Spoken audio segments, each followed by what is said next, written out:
What's up guys, my name is Aaron and this is going to be a classic album review. This is an album, TV show, or movie that's really special to me. It kind of inspired the way I look at pop culture, I guess. And this time I'm going to be doing 808s and Heartbreaks by Kanye West. This is the fourth studio album by Kanye West. The album came out from a personal turmoil from Kanye. It came out after his mom died and then after a failed relationship.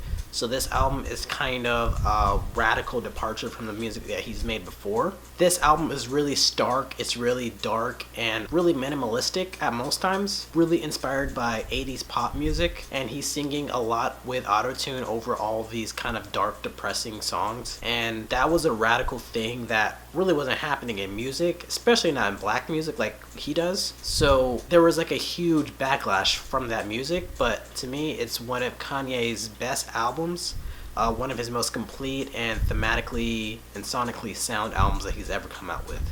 I personally love this album because it opened me up to 80s music and just pop music in general. Before this, I really only listened to rap music and some rock music too. This album kind of opened me up to different genres. My parents had played like 80s music because that was the era that they grew up in, but I didn't really take to it. This album kind of showed me what 80s music had, or like the song Paranoid. It has these like cascading keyboards and then it has this burst of synth. It's really one of my favorite Kanye songs of all time. It is just like a pop perfection song. He's just singing about this girl that's kind of, overthinking the relationship and stuff, and it's just a really perfect song, and it's a really good encapsulation of the 80s music sound.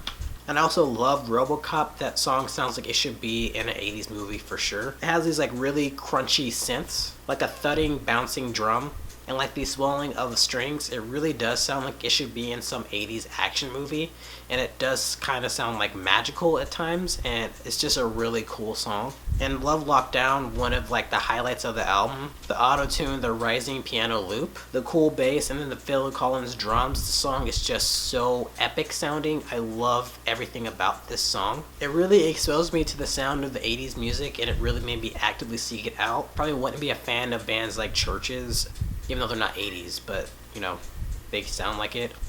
The Cure, Kochi Twins, bands like that I probably wouldn't be into if it wasn't for this album. It also made me kind of appreciate pop music more. I wasn't a huge pop guy. I mean, I like people like Justin Timberlake and stuff, but this album really shaped me.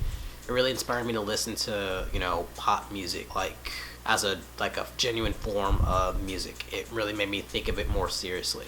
And I also love how radical this album was. This album came out the same year that Fearless by Taylor Swift won Album of the Year at the Grammys. The song Use Somebody by Kings of Leon won Record of the Year at the Grammys too. Relapse won Rap Album of the Year at the Grammys all the same year. And this album was just overlooked. I think it's because the album is really radical. It's really different than anything that came out at that time. It was a stark difference to what he was making and a stark difference to what people in general were making. It was overly dark. There was a lot of auto-tune, which wasn't really popular at the time. You had people like T-Pain that were kind of starting to use it, but it wasn't like a genuine, accepted form of music, I guess. No one was doing this at the time, and there was a huge backlash. And I love that Kanye didn't care. He just made one of the best albums that he's made so far. It's just so thematically and sonically sound. I also love the themes on the album. Kanye is singing on it for the majority of the album, which doesn't really happen with rappers at that time. But the things that he's singing about is heartbreak, depression, the loss of his mother, relationships that have broken up, just really dark things that a lot of rappers at that time didn't do. It was more money, flashy things, pride, things like that. At the time, you really didn't see rappers do things like that, and he really shaped the way that rap is today. I don't think guys like Drake or Kid Cudi would exist without this album coming out at the time. And not even just guys like Drake,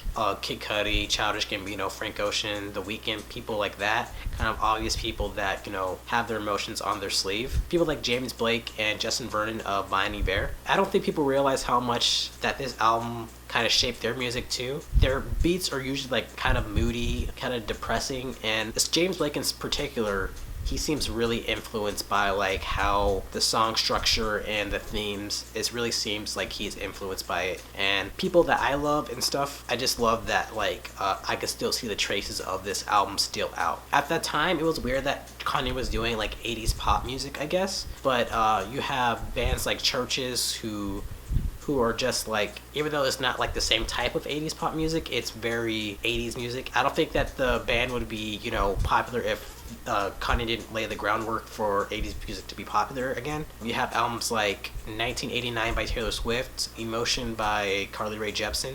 Like 80s music is back in the mainstream, and I think it's a lot due to Kanye's work on that album. It really shaped the way that people look at pop music now. Overall, it's just like a really like important album to me. I just love how it exposed me to different music. I loved how radical it is. Like it's kind of Yeezus before Yeezus, like how like different it is. I love the themes on the album, like how like sad it is at sometimes, and just like how Kanye is just having his emotions on the line. And then I just love how like influential this music is, not even just like rappers and singers and stuff, but just like how pop music is nowadays.